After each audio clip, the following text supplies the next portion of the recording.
نقشے قدم نبی کے ہے جنت کے راستے، اللہ سے ملاتے ہیں سنت کے راستے۔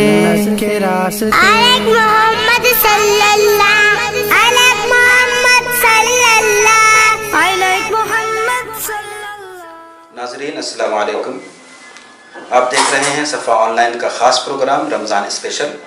میں منور سلطان، اور آج ہمارے ساتھ موجود ہیں انتہائی مشہور اور عالمی شہرت یافتہ ڈاکٹر پروفیسر کوثر عثمان صاحب۔ ناظرین، آج ہم بات کریں گے رمضان سے متعلق ایک اہم ایشو پہ۔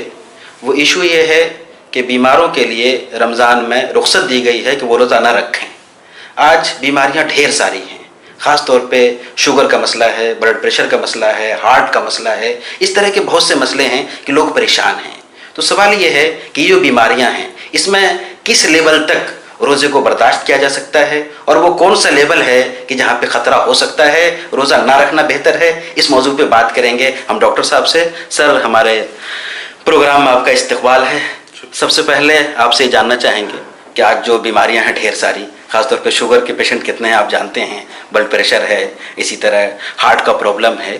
تو ایسے مریضوں کے لیے آپ کیا مشورہ دیں گے کہ ان کا مرض کس لیول کا ہو تو روزہ رکھیں، اور کس لیول کا ہو تو رسک نہ لیں، احتیاط کریں؟ دیکھیے، اس میں کوئی شک نہیں کہ جو بیماریاں ہیں جو ہمارے طرز زندگی سے تعلق بیماریاں، جیسے ڈائبٹیز ہے، بلڈ پریشر ہے، ہارٹ کی بیماریاں، اس سے کافی تیزی سے پچھلے 10-20 سالوں میں اضافہ ہوا ہے۔ تو ان مریضوں میں کچھ ایسے مریض ہوتے ہیں جن میں روزہ رکھنے سے نقصان بھی ہو سکتا ہے، اور ان مریضوں کا عام طور پہ ہم لوگ یہ کہتے ہیں کہ آپ روزہ نہ رہیں تو بہتر ہے۔ جیسے اگر ہم شوگر کی بیماری کے بارے میں بات کریں تو بہت سے ایسے مریض ہیں جن کو انسولین 3 یا 4 بار لینی پڑتی ہے، تو ایسے مریضوں کو ہم لوگ روزہ رکھنے سے منع کرتے ہیں۔ بہت اچھا۔ یا وہ مریض جن کی شوگر بار بار بہت کم ہو جاتی ہو، یا جن کی شوگر لگاتار بڑھی رہتی ہو، کنٹرول نہ رہتی ہو، تو ان میں بھی بہتر ہے کہ روزے سے منع کرتے ہیں لوگ۔ دوسری طرف ڈائبٹیز کے کچھ ایسے مریض ہوتے ہیں جن کے گردے پہ برا اثر پڑا ہوتا ہے، یا ہارٹ ڈیمیج ہوتا ہے، یا آنکھوں کی روشنی پہ اثر ہوتا ہے، یا جن کے پیر وغیرہ میں انفیکشن کی وجہ سے پیر سڑنے کی نوبت آ جاتی ہے، ان مریضوں کو بھی ہم لوگ روزہ رکھنے سے منع کرتے ہیں۔ بلڈ پریشر کا اگر کوئی مریض ہے، اگر دوائیں لے رہا ہے، بلڈ پریشر پوری طریقے سے کنٹرول ہے، تو روزہ رکھنے میں کوئی حرج نہیں ہے۔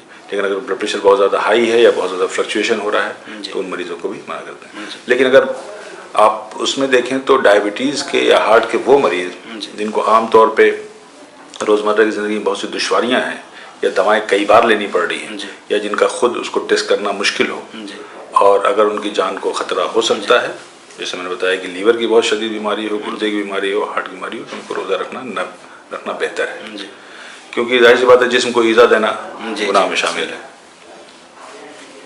سر، بہت سے لوگ ایسے بھی ہوتے ہیں کہ بیماری معمولی ہوتی ہے، نام بڑا ہوتا ہے لیکن ابھی اسٹارٹنگ ہوتا ہے اس کا، مطلب یہ شروعاتی دور ہوتا ہے، اور وہ بھی چاہتے ہیں کہ بھائی ہم تو بیمار ہیں تو روزہ نہ رکھیں۔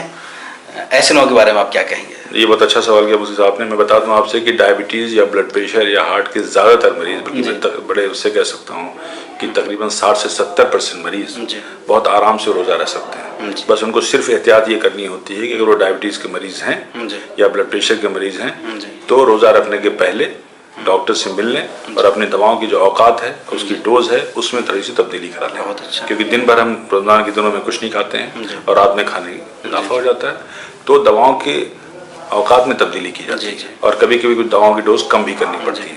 صرف اس ذرا سی تبدیلی کر کے اور کچھ احتیاط کے ساتھ وہ پوری طریقے سے روزہ رکھ سکتے ہیں۔ نقشے قدم نبی کے ہے جنت کے راستے، اللہ سے ملاتے ہیں سنت کے راستے۔ علیک محمد